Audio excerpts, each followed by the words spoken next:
अस्सलाम वालेकुम viewers, welcome back to our channel. आज बनाने लगे हम करेले की रेसिपी। करेले को आज हम नए अंदाज से बनाएंगे। पहले यहाँ पे पानी बॉईल कर लिया, ठीक है। इसके अंदर मैं करेले ऐड कर दूँगी। करेलों को नमक लगा हुआ है, ठीक है। बॉईल करने से ये होगा कि इसका सारा कड़वापन निकल जाएगा। ये बहुत यूनिक तरीका है। आप इस तरीके से बनाएंगे। फिर सारे करेलों को हमने निकाल लिया। यहाँ पे हमने कढ़ाई के अंदर ऑयल ले लिया और बॉईल किए हुए करेलों को इसके अंदर ऐड कर दिया और इसको हम पकाएंगे, ठीक है। अच्छे से गोल्डन फ्राई होने तक पकाएंगे, ठीक है। बिल्कुल हमने कड़क करने करेले, नरम नहीं रखने, ठीक है। करेलों को कड़क होने तक हम पकाएंगे। तो देखिए व्यूअर्स, करेले हमारे कड़क हो गए हैं, तो इनको हम निकाल लेंगे, ठीक है, छन्नी की मदद से। इस तरह से ये बिल्कुल कड़क हो गए हैं, ठीक है। अब इसी ऑयल के अंदर मैं यहाँ पे डाल रही हूँ सौंफ, 1 टेबलस्पून। इसको हम 2 से 3 मिनट के लिए भून लेंगे और इसके अंदर प्याज डाल लेंगे 2 बड़ी साइज़ की। इनको भी हम अच्छे से भुनाई कर लेंगे और टमाटर डाल देंगे 6 से 7, ठीक है, छोटे साइज़ के मेरे पास।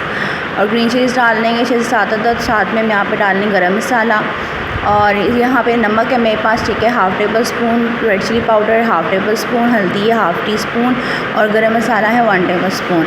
और इनको हम अच्छे से मिक्स कर लेंगे, ठीक है। इस तरह से आप करेले बनाएंगे तो बहुत मज़े के बनेंगे, ठीक है। बहुत यूनिक रेसिपी। इसको हम थोड़ा दम पे रख देंगे पकने के लिए।